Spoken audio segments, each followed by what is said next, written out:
السلام عليكم الدراري، كي دايرين؟ لاباس؟ ما تكونوا كاملين بخير. معكم حمزه خيمتي في فيديو جديد وفي نهار جديد. صراحه غبرت على يوتيوب بزاف، وهذا الفيديو درتو خصيصا للطلبه اللي باغيين يجيو يكملوا قرايتهم هنا في الشينوا. كيف ما عارفين ديجا محلول دابا تسجيل الدوره ديال سبتمبر 2026، فبغيت نطرق لجوج مواضيع. شنو هما المعايير اللي كتاخذهم لي زونيفرسيتي باش انك تقبل في الجامعات هنا في الصين، وشنو هو الامتحان ديال سي اس سي او امتحان ديال الكفاءه اللي دارته الجامعات الصينيه. هما جوج مواضيع غادي نطرق لهم ان شاء الله في هذا الفيديو. حاول غير تكملوا معايا حتى الاخر، والا كنتي مهتم بهذه المواضيع ديال الدراسه في الصين مالك لا تابونا في لاشين ديالنا تحت، خلي معك شي لايك الا عجبك الفيديو. اول حاجه غادي ندوي عليها هي شنو هما المعايير اللي كتاخذهم الجامعات الصينيه باش تقبل. خصكم تعرفوا واحد القضيه، باللي الدراسه في الصين غدا وكتصعب من الاعوام اللي جايين، ماشي بحال اللي كانوا الناس قبل. فالناس اللي جاوا في 2019 ماشي هما الناس اللي جاوا في 2020، وماشي هما الناس اللي دابا كيجيو في 2026. فغيمون كاين فرق كبير، وهذا الشيء حتى الناس اللي ديجا كيدفعوا ولا ديجا جاو كيقراونا في الصين غيكونوا عارفين هادشي. بحال العام اللي فات كانوا وقعوا صعوبات بزاف ديال الطلبه ما تبش القبول ديالهم، وهذا الشيء راه شحال من واحد غيقرا راسو ما كانش تقبل، وبزاف ديال لي جاجونس ما تقبلوش لهم الطلبه ديالهم بحكم ان الجامعات زيروا بزاف القبول وداروا كانوا باغيين يوجدوا لهذا الامتحان اللي داروا ديال سي اس سي. فاول حاجه خصك تعرف هو ان الدوسي ديالك ملي كتحط في الجامعه كيتقلب كامل وكيتشاف نقطه بنقطه، وسيرتو ديك غولوفيت نوت ديالك فراه كيتشافوا النقاط ديال المواد كاملين، كيركزوا على كل نقطه هي اللي كياخذوها بعين الاعتبار ديال واش يعطيوك قبول ولا ما يعطيوكش قبول. فحاول الا كنتي باقي كتقرا في الباك تجمع شويه راسك وتجيب شي نقطه مزيانه، حيت النقطه فريمون شي حاجه اللي مهمه بزاف. الا كنتي ديجا شديتي الباك فراه بقى عندك ما تعوض، ولكن ماشي مشكل. حاول ان غير تحاول تدفع بكري باش انك تقدر تجيب قبول. بحاجه اخرى باش نركزوا عليها، هما كاين ثلاث الامور اللي خصك تعرفهم الا بغيت تجيب واحد القبول لواحد الجامعه مزيانه. اول حاجه هو انك تدفع بكري، ثاني حاجه يكون عندك نقاط مزيانين في سانكيام وسيزيام والباك، وثالث حاجه هو ان يكون العمر ديالك ما فايتش 25 عام. يعني تكون يلاه شديتي الباك حاول ما تكونش فايتو بواحد عام ولا عامين ولا 3 سنين. فالاولى والثانيه كتقدر تكاليبري بيناتهم. مثلا الا كانت عندك النقطه ضعيفه حاول انك تدفع بكري، ولا كانت عندك نقطه مزيانه ماشي ضروري انك تدفع معطل، من الاحسن تدفع بكري باش انك تجيب جامعات مزيانه، حيت تدفع بكري فريمون شي حاجه اللي مهمه بزاف. فاش حاجه كيكون عندهم واحد النمبر المقاعد انفو كيوصلوا لهم كيحبسوا، واش تقدر انت تلقى راسك جايب نقطه مزيانه وواحد عنده نقطه ضعيفه وتقبل هذيك الجامعه وانت ما تقبلتيش فيها. علاش؟ لانه هو سبقك في الدفع ودفع قبل منك. فحاليا هي احسن وقيته ديال الدفع، واي طالب سواء كيقرا في الباك ولا ديجا شد الباك هذه هي احسن وقيته اللي تقدر انك تدفع فيها، حيت حاليا كاع الجامعات حاليا انسكريبسيون ديالهم وتقريبا في ديك الاواخر ديال شهر 6 اواخر شهر 5 كل جامعه كبدات تسد في واحد الوقت معين. حاول انك تتزرب وتشد بلاصتك باش تجيب واحد القبول. وبالنسبه للعمر كياخذوا تو بعين الاعتبار. بالنسبه للطلبه اللي كيكونوا فايتين في العمر 25 عام ففريمون كيكون القبول ديالهم شويه صعيب باش انهم يتقبلوا، وكياخذوا هاد السنين اللي خديتي من الباك حتى العمر ديال 25 عام فيك دايره، سيرتو لما كانش عندك ليسونس ولا ما عندكش ماستر. يعني ماشي غادي تقرا البي اتش دي هنا ولا تقرا الماستر، يعني غتعاود باشلر، يعني غايقول لك فين كانوا هاد الاعوام هادو، سواء تجيب لهم شي سيرتيفيكات كولا غير انك كتقرا في لافاك ولا شي حاجه فين كنتي. هادو هما المعايير اللي تقدر تعرفهم واللي تقدر تحتاجهم باش تعرف الجامعات كيفاش كيتم القبول ديالك فيهم، وكتبقى كل جامعه وكتاخذ عاوتاني الطريقه ديالها باش انك تقبل الطلبه.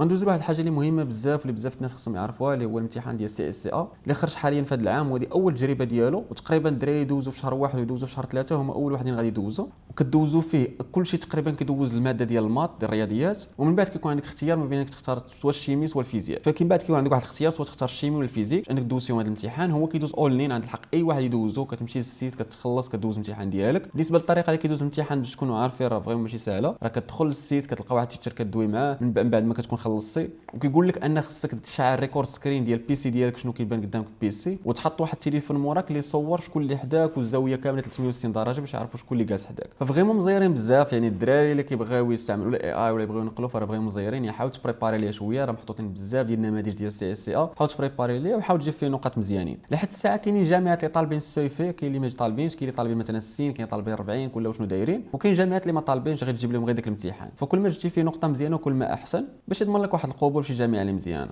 بالنسبه للاثمنه ديال هذا الامتحان هذا تقريبا كتقام بواحد 400 كواي الا بغيتي ماده وحده، ولا بغيت دوز جوج مواد كدوزو 700 كواي اللي هي تقريبا كندوي على واحد 1000 درهم 900 درهم بحال هكا جوج مواد. ماده وحده تقريبا كندوي على واحد 600 700 درهم بحال هكا اللي كدوز. كتخلص كدوز الامتحان ديالك كيعطيوك واحد الورقه ديال السكور ديالك شحال جبتي فيه وصافي، وكتدفع به ديك الساعه الجامعات، ولا كتعطيه لاجونس اللي غتدفع لك باش انها تدفع به الجامعات. حتى هو كيبقى من الوراق اللي ولاو مهمين حاليا بحال الباك بحال غولوفيت نوت بحال حسن السيره ولا اوراق اللي مهمين. ففي الاول تيكون عندك واحد الامتحان تجريبي اللي كدوزو تيستي فيه الطريقه كيفاش كيدوز الامتحان وكل شيء، ومن بعد كتعرف حتى الطريقه كيفاش غادي دوز، ومن بعد كدوز الامتحان الاساسي. كنظن هادو هما الحوايج اللي تقدروا تبغيو تعرفوهم على الامتحان ديال سي اس سي ا. هو شي حاجه كيف ما قلت لكم مفروض على كل طالب وطالبه باغيين يجيو، وممكن يخرجوا شي قوانين من هنا العام الجاي ولا العام اللي من موراه انهم يقدروا يطلبوا فيه السو، يقدروا يزيدوا شحال من حاجه. فريمون الا كنتي ديجا شديتي الباك ديالك حاول غير تدفع تجي الشينوا الا كنتي باغي تجي الشينوا بلا ما تزيد تعطلها بزاف، لانه كل عام كيزادوا قوانين وكل عام كتصعب القضيه. ولينا كنلقاو كاع مشكل ان الطلبه المغاربه ولاو كيلقاو صعوبه باش انهم يتقبلوا في جامعات. فراه فريمون راه كاين بزاف الامور اللي خصكم تاخذوهم بعين الاعتبار. حاول انت غير تكون النقطه ديالك مزيانه ويكون السلوك ديالك مزيان، وان شاء الله غادي يكون خير. بالنسبه للدراري والدريات اللي باغيين يجيو يكملوا قرايتهم هنا في الشينوا، فاحنا ديجا كندفعوا الطلبه اللي باغيين يقراو هنايا. فمالك لا تواصل معايا غتلقى الواتساب ديالي تحت، ولا ديجا كنتي في الشينوا راه غتلقى الاي دي ويشات ديالي تما، دخل تواصل معايا وديك الساعه عطيني غير الورقات اللي عندك ونعطيك الاثمنه كامل باش كنخدموا بهم وكل شيء، وان شاء الله يكون خير. هذا ما كان في هذا الفيديو كان معكم حمزه، تهلاو لي في راسكم.